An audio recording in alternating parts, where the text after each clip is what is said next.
विजय कुमार सिन्हा उस वक्त भावुक हो गए जब छपरा में जन सुनवाई कार्यक्रम के दौरान एक आर्मी के जवान ने अपनी पीड़ा सुनाना शुरू किया और विजय कुमार सिन्हा के सामने हाथ जोड़कर गुहार लगाने लगा कि हुजूर हमें न्याय दीजिए, नहीं तो हम खुद को ही खत्म कर लेंगे।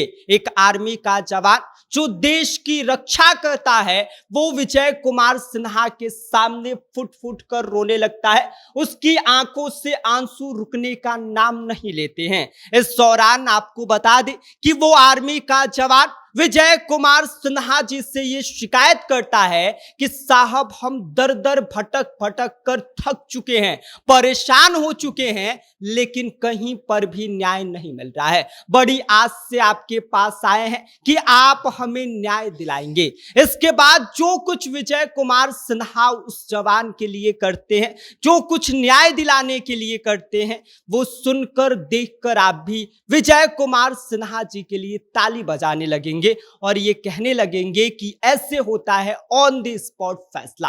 क्या कुछ विजय सिन्हा ने उस आर्मी के जवान के लिए किया, बताएंगे आपको सब कुछ। लेकिन उससे पहले नमस्कार, मेरा नाम विष्णु है और आप देख रहे हैं जनता जंक्शन। आपको बता दें कि उस वक्त विजय कुमार सिन्हा के छपरा जन सुनवाई कार्यक्रम के मंच पर बैठे अधिकारी और जनता भावुक हो गई जब एक आर्मी का जवान वहां पर पहुंचा और अपना पीड़ा सुनाना शुरू किया। इस दौरान उसकी आंखों से आंसू जो है वो रुकने का नाम नहीं ले रहे थे। इस दौरान वो आर्मी का जवान फफक फफक कर विजय कुमार सिन्हा के सामने हाथ जोड़कर गुहार लगाने लगता है और ये कहने लगता है कि साहब हमारे पिताजी जमीन विवाद के कारण चल बसे, हमारे चाचा जी भी इसी वजह से चल बसे, हमें कहीं पर भी न्याय नहीं मिल रहा है। हम हर जगह गए, इस ऑफिस से उस ऑफिस, उस ऑफिस से उस ऑफिस, यही चलता रहा।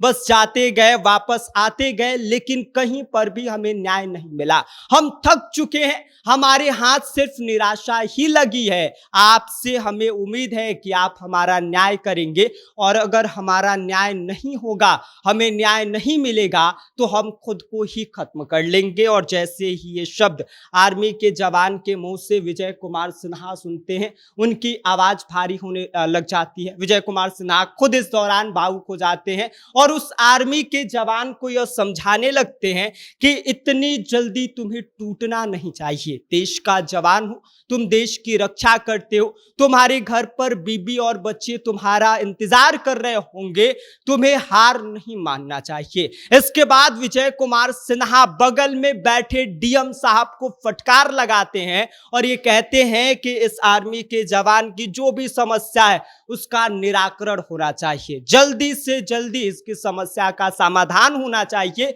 क्योंकि ये देश की रक्षा करता है, देश की आर्मी का एक पार्ट है और इसके साथ इस तरह का कृत्य हो रहा है जो कहीं से भी ठीक नहीं है। इस दौरान विजय कुमार सिन्हा का जो तेवर दिखाई देता है, विजय कुमार सिन्हा जो सख्त चेतावनी देते हैं, उसके बाद से अधिकारियों के पसीने छूटने लगते हैं। अधिकारी कहने लगते हैं कि हाँ हाँ साहब हो जाएगा। सिर्फ इतना ही नहीं, विजय कुमार सिन्हा साफ तौर पर यह भी चेतावनी देते हैं कि देखिए सिर्फ हाँ हाँ कहने से नहीं होगा, अगर आपसे नहीं होगा, इसकी जितनी भी जानकारी है आप इसके घर पर जाइए, सारी बातों की तफ्तीश करिए, सारी बातें जुटाइए और इसको जल्द से जल्द न्याय दिलाइए। आपको बता दें कि एक आर्मी का जवान जब विजय कुमार सिन्हा के सामने फफक फफक कर रोने लगा तो सिर्फ सवाल बिहार के प्रशासन और राजस्व विभाग पर नहीं उठा, उस हर एक विभाग पर उठा, जिसकी वजह से ये आर्मी का जवान रो रहा है। ये आर्मी के जवान को जो है वो परेशानी, कष्ट का सामना करना पड़ रहा है। सोचिए कि किस तरीके से यह आर्मी का जवान हर ऑफिस में जाता है और वहां से इसके हाथ निराशा इसलिए लगती है क्योंकि भ्रष्टाचार हर जगह भरा हुआ है। साहब जब तक आप किसी को पैसा नहीं देंगे ना, जब तक आप टेबल के नीचे से उसकी सेवा नहीं करेंगे, तब तक आपका कोई काम नहीं हो पाएगा। ये दर दर भटकने के बाद जब विजय कुमार सिन्हा की जन सुनवाई कार्यक्रम के दौरान पहुंचा तो उस दौरान विजय कुमार सिन्हा ने इसे आश्वासन दिया कि तुम्हारा काम हो जाएगा, जाओ देश की रक्षा करो और जो काम कर रहे हैं वो करो, इतनी जल्दी टूटने की जरूरत तुम्हें नहीं है। बाकी आप विजय कुमार सिन्हा के इस ऑन द स्पॉट फैसले पर क्या सोचते हैं, इस पर आपकी क्या कुछ प्रतिक्रिया है, अपनी राय हमें कमेंट कर दीजिए। आप देख रहे हैं जनता जंक्शन, मेरा नाम विष्णु है।